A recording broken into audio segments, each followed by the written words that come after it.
Thompson with, obviously, the Waukesha County Sheriff Department K-9 unit. I'm assigned with K-9 Tito. Justin was my prior K-9 partner that retired last year. Thank you, obviously, everybody, for coming. Another good turnout, it looks like. So hopefully you guys enjoy the ride. We're going to do the K-9 demonstration right now since we have everybody here and we've still got good weather. It looks so around 1 or 2 o'clock. After the K-9 demo's done, we'll let Lieutenant Kaepernick do the ride brief and then get you guys on the way here. So, our K-9 unit has 4 dogs currently, 3 Belgian Malinois and 1 German Shepherd, Tito being the German Shepherd. All of them are imported, with 3 of them being from our current K-9 vendor, Jessiphany K-9, up in Iron Ridge, Wisconsin. So we have 3 dogs from him since about 2 years now. All 4 are trained in the same thing.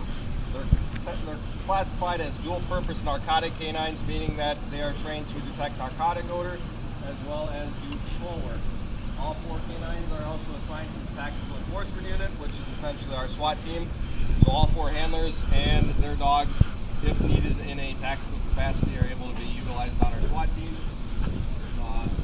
All 4 are also donated and provided bulletproof and stab-proof ballistic vests.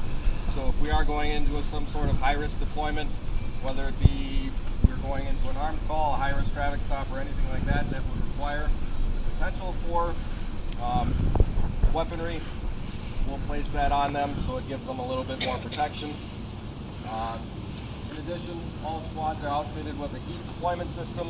So there are multiple temperatures, multiple fans that monitor the temperature inside the squad to make sure it doesn't get above a certain degree, which is about 85 degrees. Once it gets past that level, as my neighbors can attest, everything lights up, the horns start going off, windows go down, the fans all turn on in an attempt to cool the squad down. It also notifies us on our phones.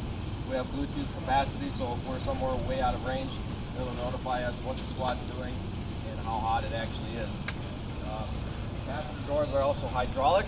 So on our duty belts, we have the ability to hydraulically open the door if we were to need our K-9 partners in an immediate deployment scenario. So in terms of narcotics, about 90% of the time they're doing vehicle searches, meaning departments or our deputies are requesting us to perform sniffs on the exteriors of vehicles. The odors they are trained to detect are marijuana, methamphetamine, cocaine, heroin, crack cocaine, and MDMA. So a pretty vast amount of narcotics. Other than that, we do assist with our drug unit regarding search warrants and residences. If homeowners were to request us to perform sniffs of the residence for whatever reason, we do that. But obviously there are certain case laws and things regarding the 4th Amendment that we need to abide by regarding that. Same thing as vehicle sniffs. For patrol work, they're all trained to do tracking, area searches, building searches, evidence recovery, and handler protection and apprehensions. So tracking and area searches are pretty much the same thing, give or take, with the difference being tracking. They're able to detect disturbance in the ground. So if we were to rub grass and then we would smell a clean patch of grass versus the part that we just rubbed, even humans can smell the difference, and with their noses they can smell it that much stronger in combination with human odor. Area searches, we basically place them in a position where the wind is blowing into their nose. We work in a crosswind type of thing, and then hopefully they're going to hit that human odor and lead us straight to a suspect, missing person, children, elderly individuals, anything like that. Building searches, we utilize them frequently for alarms. Deputy Schutte and I in particular on 3rd shift. So if we have open doors, we'll mainly keep them on short lead like he has them right now and basically trail in the officers to make sure nobody's inside a building. If there is forced entry inside of a building, depending on how the handler wants to do it, we deploy them on a longer line or completely off lead. They're also trained to locate individuals, whether or not they are able to reach them. So if they're unable to reach them, whether it be they are concealed up in a high area where the dog can't reach, or behind a closed door, they'll give a indication, which is typically a bark. In Chanton's case, it's like jumping 13 feet high. to alert us exactly where that human odor is emitting from. If they are able to locate an individual off lead inside like a burglary, they are trained to apprehend those individuals with technically a bite and hold. So they'll bite and hold an individual until either we verbally release them or manually release them. Handler protection, like I just went through, they are trained annually and certified annually to protect their handlers. So if I were to assault Deputy Shooty right now, I would be facing some severe consequences. Past that, just going over the fundraising event. The reason you guys are here, obviously, is to assist our K-9 unit. It is almost primarily funded through you guys, so thank you for that. The current cost of the purchase and initial 5-week training of the K-9 is right around $14,000 to $15,000. So that doesn't include the annual certifications that we have to go through, training courses. So, for example, I'm going to Canton, Ohio for a high-risk deployment seminar in December.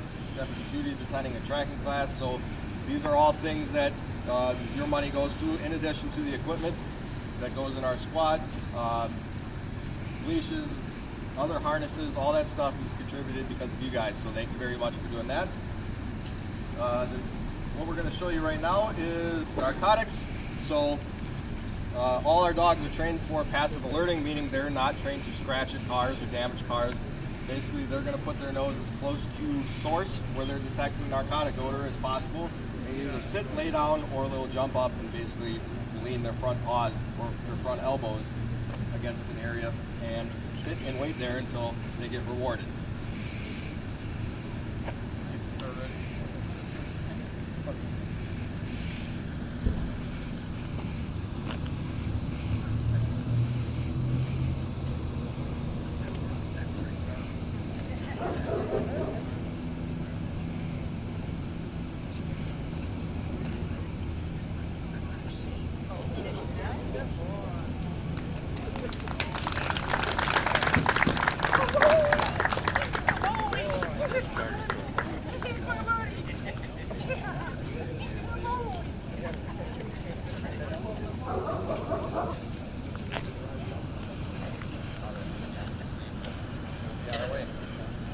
And last, we'll show their ability for patrol work, being apprehensions. Obviously, Tito's already excited. He knows what's going on, so.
All the dogs live with their handlers then?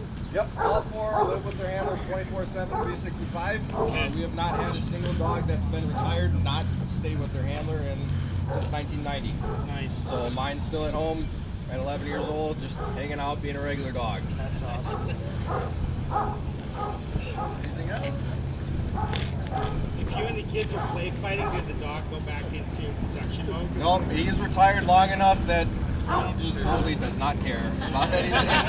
He's retired. He's almost forgotten what he's done for 7.5 years, yeah. Anything else? All right, guys, I'm gonna hand it over so we can get you guys on the road here. Hey folks, thanks for coming out, supporting a great cause for our K-9 department. It's greatly appreciated. The purpose of this ride is to obviously have it be safe. So we're going to be riding staggered, and there will be times that we will put you in single file, and that is for your safety, okay? So designation is one finger up. That means we all go into single file, okay? If you see our finger go up, everybody should be doing it all the way down the column. We want you back in staggered, we'll go do this too, so you can go back to staggered formation, okay? There will be police bikes passing on your left, so be cognizant of that. If you see a police bike taking a intersection and you're passing them, that bike eventually has got to make it back up to the front. So please give us a little room when you see us coming up to the front. It's also important if there's a gap that forms that you don't rush it and close it quickly, because you're going to create an accordion effect through that whole column, and that's when the accidents happen. So slowly close those gaps. Don't rush up on them because you're going to cause an accident. Anybody have any questions about anything? There's going to be one stop with fuel. Yes. Craig, you want to ride single file, not staggered? Ride them staggered. There's enough room. All right. Yep. Any other questions? All right, let's ride safe, guys. Thanks.